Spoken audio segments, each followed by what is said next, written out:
Los saluda su hermano y amigo el pastor Carlos Parga. Reciba bendiciones de parte de su servidor. Gracias a Dios que nos ha permitido exponer su palabra de nuevo.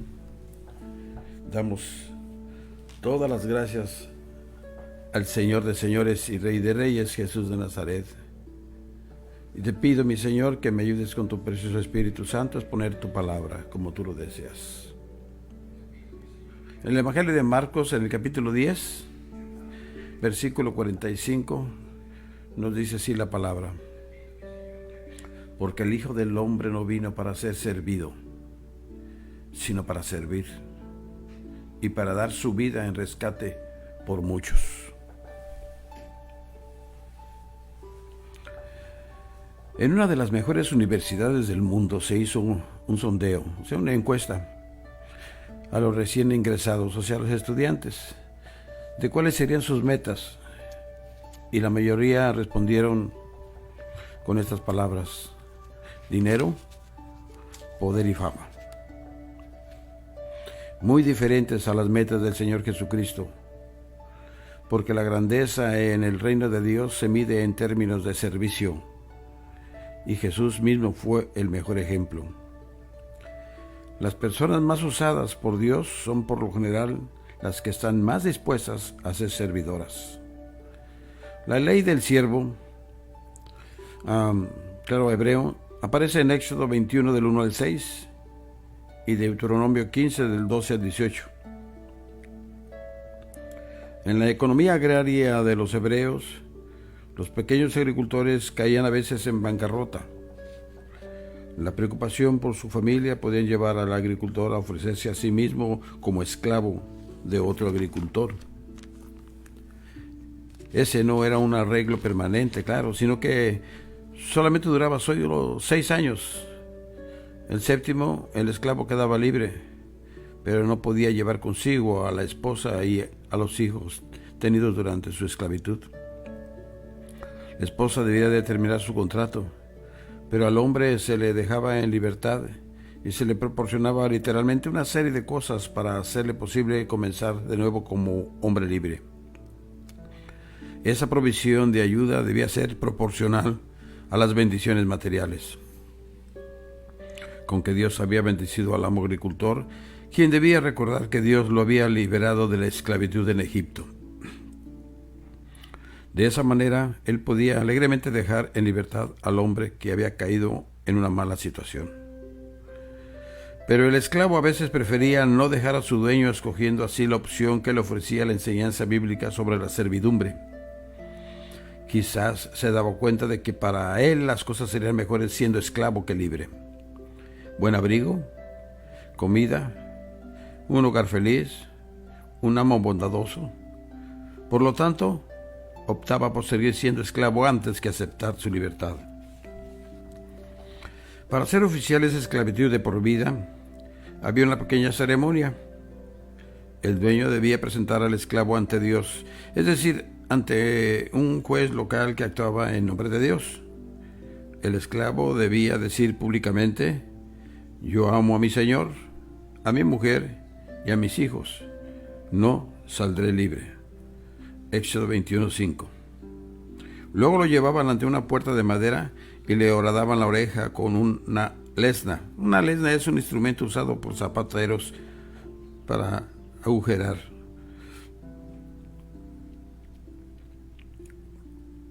Ahora ya no podía darse marcha atrás, porque la esclavitud era de por vida. Debía de estar al servicio de su amo durante toda su vida. 4 cosas caracterizaban su servicio de ahora en adelante. La primera de ellas se basaba en el amor, por cuanto el esclavo comprendía que su amo lo amaba y respondía a ese amor. Yo amo a mi señor, decía. Y también, en segundo lugar, debía ser un servicio voluntario. A pesar de que tenía la oportunidad de ser libre, prefería más bien la esclavitud. En tercer lugar, era perpetuo. No habría ya una oportunidad futura de liberarse. Y por último, en cuarto, total. era total. Se comprometía a hacer la voluntad de su dueño en todo sentido.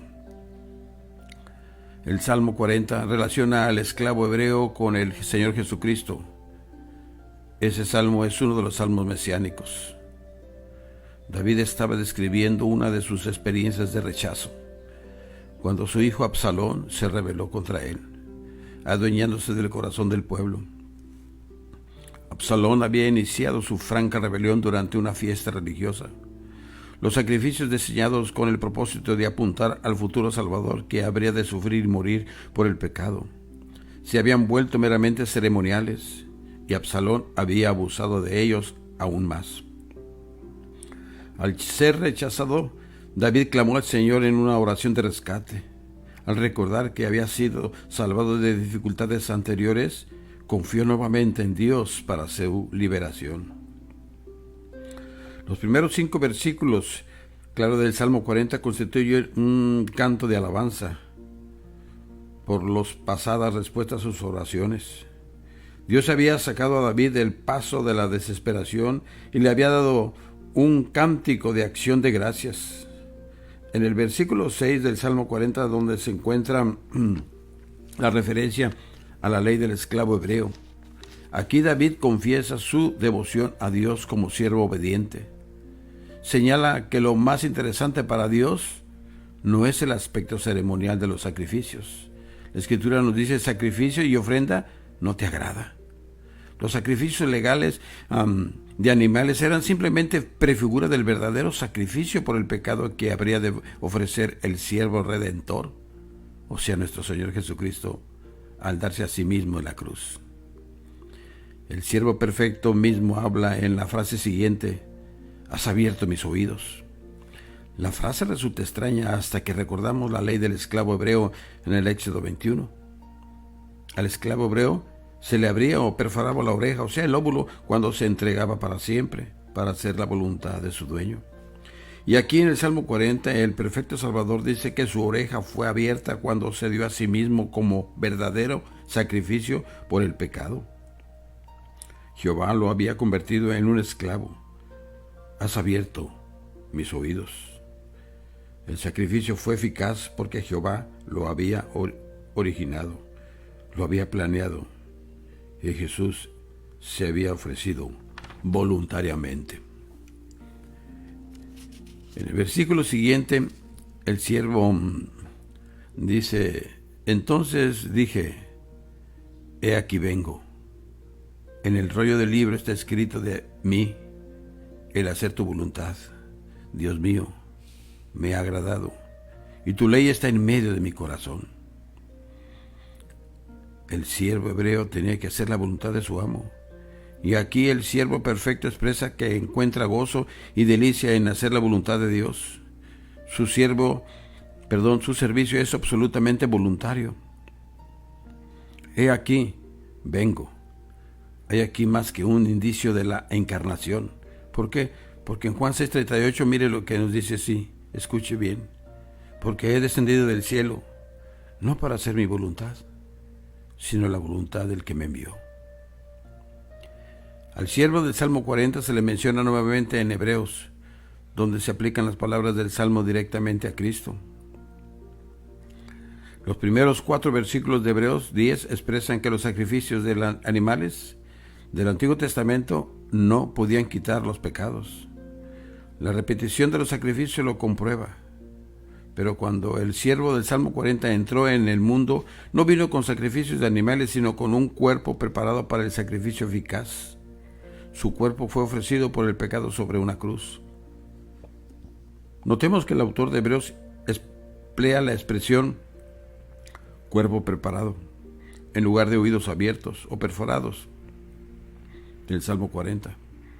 Pero las dos expresiones son realmente equivalentes, ya que la oreja horadada se refiere al esclavo que se entregaba totalmente al dueño. Eso incluía su cuerpo, el cual, en el caso de Cristo, habría de usarse como sacrificio. Cuando los creyentes se reúnen para celebrar la cena del Señor, participan del pan que se describe como mi cuerpo que por vosotros es partido. Eso lo dice en la primera carta del apóstol Pablo a los Corintios, en el capítulo 11, versículo 24. La ley del esclavo hebreo era entonces, en primer lugar, un asunto civil para regular la sociedad hebrea. Más tarde se convirtió en parte de la promesa mesiánica del Salmo 40. Por último, la verdad total está explicada en el ofrecimiento del cuerpo de Cristo como sacrificio por el pecado. Qué maravillosa, en verdad, es la palabra de Dios. Al igual que el esclavo hebreo de los tiempos del Antiguo Testamento, también hemos sido objetos de su gracia. Hemos llegado a amarlo y apreciarlo. Él, sin duda, nos ha dado la libertad de escoger, pero si nuestro amor es genuino, queremos solamente la libertad para hacer su voluntad y para ser sus siervos. La verdad es que escoger para hacer nuestra propia voluntad significa la peor esclavitud. Pero decidir ser siervos de Él es la mayor libertad. Al igual que el esclavo hebreo de los tiempos bíblicos, debemos decirle a nuestro Señor: yo amo a mi Señor, no saldré libre, le serviré para siempre. Debemos permitir que nos perfore la oreja como marca de eterna entrega a Él. La oreja habla de nuestra capacidad para escuchar su voz y por tanto para obedecerle. Consideremos la respuesta del profeta Samuel cuando el Señor le habló, él siendo un niño, siendo un joven. Habla, porque tu siervo oye. El tipo de Cristo como el siervo del Antiguo Testamento se cumplió por su vida y obra. Uno de los pasajes más maravillosos de toda la Biblia sobre ese aspecto es el de Filipenses 2, del versículo 3 al 8. Gloriosa exposición de la humillación de sí mismo de nuestro Salvador. En él se expresan algunas de las más profundas verdades acerca de su deidad y humanidad. La intención de Pablo al expresar esas verdades no fue tanto teológica, sino también como práctica. Estaba exhortando a los creyentes filipenses a renunciar al egoísmo y a ver a los demás como superiores a sí mismos, porque toda persona tiene dignidad como persona y debe ser considerada importante, no importa su condición. Pablo insta luego a los creyentes a concentrarse en los intereses de los demás y no solo en sus propias ventajas personales. Es aquí donde la mayoría de nosotros fallamos porque somos demasiado egoístas. Para hacerse comprender, Pablo nos exhorta a tener la misma actitud de Cristo, quien no reclamó sus propios derechos, sino que, por el contrario, se concentró en las necesidades de los demás. Dejando de lado su nombre, su trono, su dignidad, su gloria y su corona, se propuso rescatarnos de nuestra pecaminosidad, impotencia y condenación. Al considerar nuestra desesperada condición, Cristo mostró la más elevada actitud de servicio. Consideremos cuidadosamente las palabras de las Sagradas Escrituras. Cada uno debe velar no solo por sus propios intereses, sino también por los intereses de los demás. La actitud de ustedes debe ser igual a la de Cristo Jesús, quien siendo por naturaleza Dios, no consideró al ser igual a Dios como algo a que aferrarse, sino que dejó de lado lo que era suyo, y tomando la naturaleza de siervo, hecho semejante a los hombres, y hallándose en forma de hombre, se humilló a sí mismo, y se hizo obediente hasta la muerte, y muerte de cruz. El énfasis aquí está en que debemos tener la misma actitud que tuvo Cristo, y que eso debe tener como resultado que nos demos a los demás como Él lo hizo. La tentación está en aceptar la ofrenda expiatoria de Jesucristo por nuestros pecados, pero al mismo tiempo rechazar esa ofrenda expiatoria como modelo de vida. Sin embargo, es absurdo aceptar una y rechazar la otra. Si hemos recibido gratuitamente los beneficios de su condición de siervo por nosotros, tenemos naturalmente que responder siguiendo su ejemplo. La senda tomada por Cristo comienza con la gloria de la deidad y termina con la humillación de la crucifixión. Veamos algunos pasos de la humillación de Cristo. En el primer paso, la actitud de Jesús hacia su dignidad personal. Siendo en forma de Dios, no estimó el ser igual a Dios como cosa a que aferrarse. La palabra forma significa aquí algo más que cuerpo o figura o que un parecido aparente. Significa que a Cristo pertenecían la naturaleza y esencia de Dios. A pesar de eso, Jesús no las consideró una ventaja de la cual aprovecharse, ni una dignidad de la cual aferrarse. Estuvo dispuesto a poner de lado su gloria visible. En contraste, a veces consideramos ciertas cuestiones como por debajo de nuestra dignidad. Como pastor y médico, yo podría, por ejemplo, considerar como indigno de mí limpiar las manchas de café de los pasillos. Ese trabajo de esclavo podría estar bien para alguien del departamento de mantenimiento o para algún hermano o una hermana, pero no para mí. Pero si considero el ejemplo de mi siervo y salvador, debo tener la actitud que él tuvo, no deteniéndome a considerar mi condición social como si fuera un trofeo para ser atesorado o para recibir el reconocimiento de los demás. El segundo punto, la renuncia de Cristo a su dignidad personal. Una de las declaraciones más profundas de la Biblia es la siguiente: se despojó a sí mismo. Cristo va ahora un paso más allá en su humillación al hacerse nada. Dejó a un lado lo que era suyo. Renunció al derecho de expresar su deidad. Deliberadamente encubrió su majestad y poder mientras estuvo en la tierra como el Hijo encarnado. Solo Pedro, Juan y Jacob presenciaron su gloria en el monte de la transfiguración. Como siervo, Jesús deliberadamente ocultó los aspectos exteriores de su deidad. Cuando lo llamaban simplemente carpintero o maestro, no los corregía, ni mucho menos los impresionaba con una exhibición de poder omnipotente. Nosotros, por el contrario, frecuentemente les decimos a los demás quiénes somos. Somos importantes y sin embargo tratamos de parecer humildes al mismo tiempo. Por lo tanto, introducimos algo que indique la dignidad que pensamos merecer. No fue así con nuestro siervo perfecto. Él quiso enseñarnos a tener un corazón como el suyo y a preocuparnos por hacer el trabajo antes de que por exhibir dignidad. Jesús realmente ocultó de la vista de los hombres la gloria de su deidad. Ocurre a veces que disfrutamos de momentos de compañerismo con otros cristianos y después nos enteramos para nuestra sorpresa de que se trataba de una persona importante que no reveló su identidad durante la conversación. Esa es una señal de lo que significa ser un siervo. El tercer paso, Jesús asumió la función de un siervo. Cristo no solo se despojó a sí mismo, sino que además tomó forma de siervo. O sea, Jesús tomó el lugar de un siervo o esclavo con relación a Dios. Él estaba entregado a su voluntad en grado sumo. Hacer la voluntad del Padre era la orden que había recibido, y lo hizo voluntario. Esa es la actitud de Cristo, que adoptó una posición de total sumisión a la voluntad de su Padre. Y ahora debemos poner en práctica nuestra entrega total al señorío de Cristo. Acercarnos a la puerta para que nuestra oreja sea perforada y presentar nuestro cuerpo en sacrificio vivo, como nos dice en la epístola de los Romanos en el capítulo 12:1.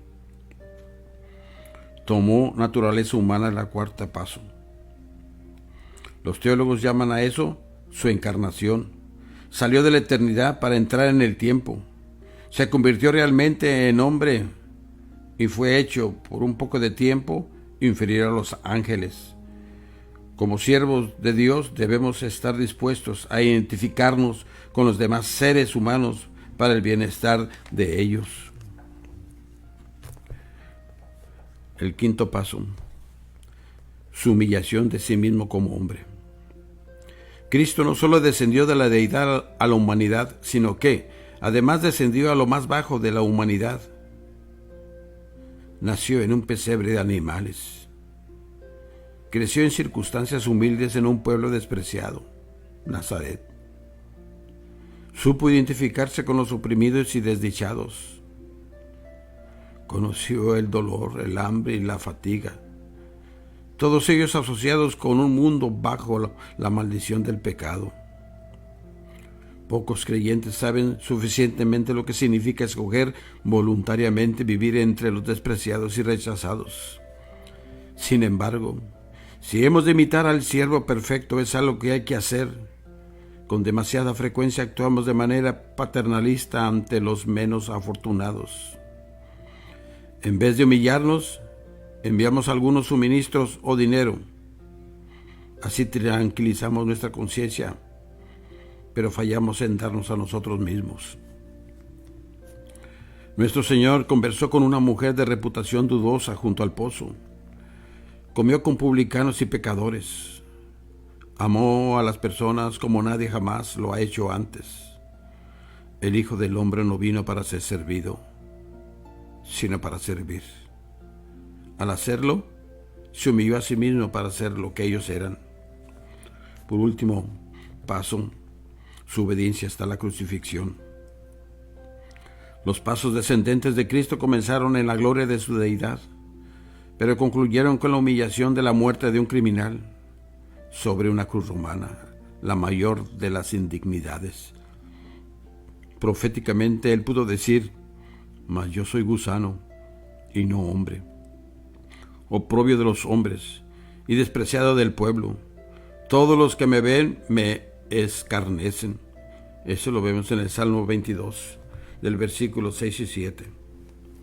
Su obediencia como siervo lo llevó a entregarse como sacrificio por el pecado.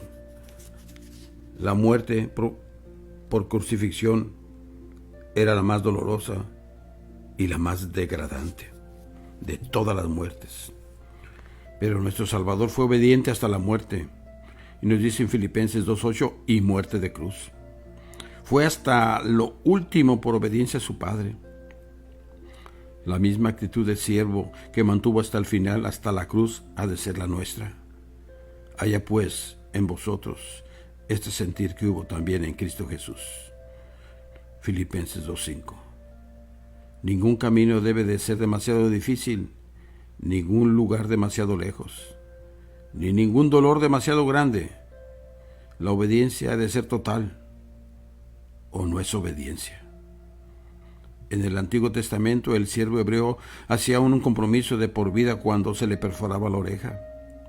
El Señor Jesús dio su vida en obediencia, como sacrificio por el pecado, y a nosotros se nos ha ordenado tener la misma actitud que Él tuvo. Así es que pidámosles a Dios, pidámosle a nuestro Redentor que nos ayude con su precioso Espíritu para tener esa misma actitud. Mi querido hermano y hermana y amigo que me estás escuchando, si no has aceptado a Jesucristo como tu único y suficiente Salvador, hazlo en este momento. Pídele perdón. Pídele perdón. O sea, arrepiéntete de tus pecados si no lo has hecho. Y Dios actuará contigo como lo ha actuado con nosotros. ¿Sabes cómo? Con misericordia, con mucha misericordia, con mucha misericordia. Doy gracias a Dios por permitirme exponer su palabra por este medio, y a ustedes, cada uno que me están escuchando, también lo hago por permitirme entrar a su hogar por este medio. Que Dios me lo siga bendiciendo. Así se despide su hermano y amigo, el pastor Carlos Parga.